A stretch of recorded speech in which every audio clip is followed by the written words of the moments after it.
Hello दोस्तों। तो कैसे हैं आप सभी। आई होप आप सभी स्वस्थ होंगे, मस्त होंगे और अपनी पढ़ाई में व्यस्त होंगे। तो एल्जेब्रिक एक्सप्रेशंस में पिछले कुछ वीडियोस में हमने ये सीखा था कि एल्जेब्रिक एक्सप्रेशंस क्या होते हैं और मोनोमियल, बाइनोमियल, ट्राइनोमियल ये सब क्या होते हैं।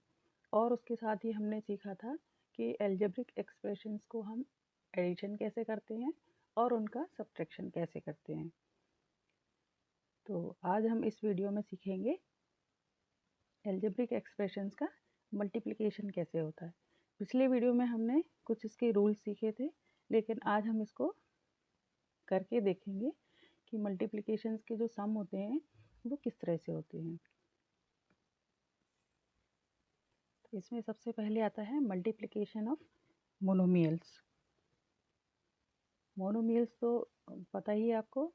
जैसे कोई एक टर्म है 5xy, तो ये पूरा क्या कहलाएगा, मोनोमियल। अगर इसके साथ दूसरा कुछ जुड़ जाता है, मान लीजिए 2yz, तब ये दो टर्म्स मिलके हो जाएंगी हमारी बाइनोमियल। ओके, तो इसमें मल्टीप्लिकेशन ऑफ मोनोमियल्स करना है, तब क्या होगा। जैसे फॉर एग्जांपल एक सम लेते हैं 5x² बाय 4xy। अब इसमें क्या होगा, इसको हम कैसे लिख सकते हैं। इसको हम लिख सकते हैं, इसका न्यूमेरिकल को हम अलग लिख सकते हैं, मल्टीप्लाई जो x की टर्म्स हैं उनको हम कैसे लिखेंगे, x² को हम 2 बार x इंटू एक्स, और y और y ये अलग ले ली हमने, और y इंटू y, इस तरह से हम लिख सकते हैं। 5 इंटू 4 क्या होगा, 5 4 जा 20, और x x x 3 बार x है तो क्या बन जाएगा हमारा x³, और y कितनी बार है, 2 बार मल्टीप्लाई हुआ है तो y²। तो इस तरह से ये दो मोनोमियल्स का हम मल्टीप्लिकेशन कर सकते हैं। एक और एग्जांपल से इसको हम समझते हैं। जैसे एक एग्जांपल है -3ab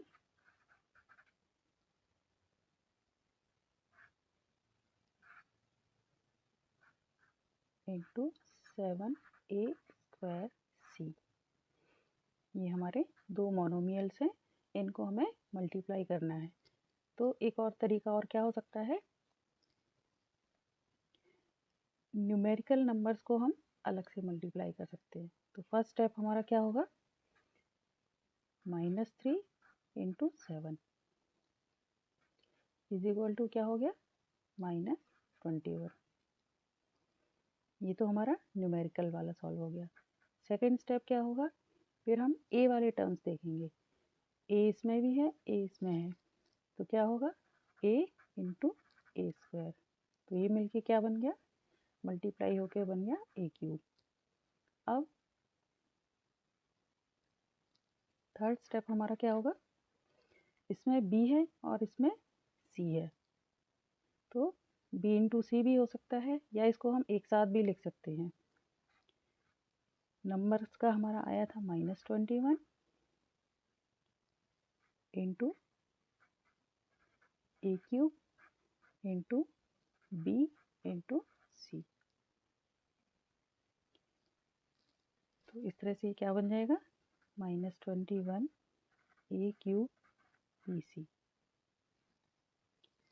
तो इस तरह से ये इसका मल्टीप्लिकेशन हो जाता है, और इसी तरह से इसके आंसर्स निकलते हैं। ओके, एक और एग्जांपल देखते हैं। मान लीजिए एक है 6x² into 2/3xy² into minus 5 by Z square, ये एक सम है। अब इसमें क्या होगा, सबसे पहले हम क्या करेंगे, नंबर्स हैं जो उनको हम मल्टीप्लाई कर लेंगे। तो फर्स्ट स्टेप हमारा क्या होगा, 6 इंटू 2/3 इंटू -5। तो इसका आंसर क्या आ जाएगा, 3 से 3 1 जा 3, 3 2 जा 6, 2 2 जा 4, 4 5 जा 20, तो -20 आ गया। क्योंकि यहाँ माइनस का साइन है इसलिए -20 आएगा।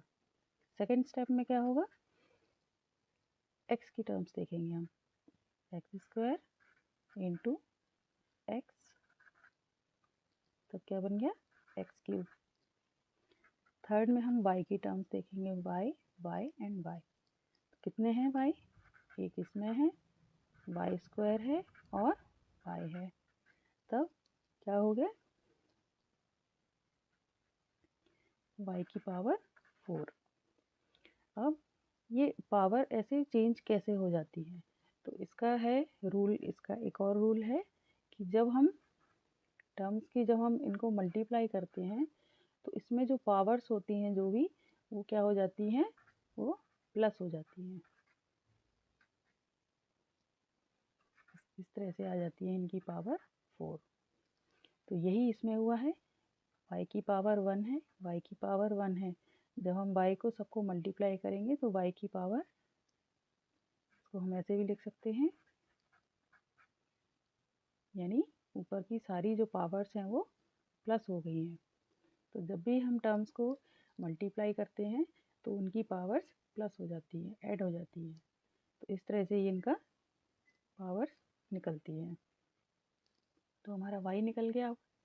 अब क्या है, z, तो z तो एक में ही है, तो इसको हम नेक्स्ट स्टेप में क्या कर सकते हैं, लिखेंगे। देखो सबसे पहले हमारा क्या निकला आंसर, -20, उसके बाद एक्स क्यूब और y4 एंड z स्क्वायर, तो हमारा ये आंसर हो गया -20 एक्स क्यूब y की power 4 and z to the power 2, या ऐसे भी बोल सकते हैं -20 x cube y to the power 4 and z to the power 2। इस तरह से ये मोनोमियल्स के मल्टीप्लिकेशंस होते हैं। तो आई होप आपको ये मल्टीप्लिकेशंस ऑफ मोनोमियल्स समझ में आया होगा, और समझ में आया हो, आपको मेरे समझाने का तरीका समझ आया है, तो आप इसको लाइक करें, वीडियो को शेयर करें ताकि दूसरे भी इसको समझ सकें।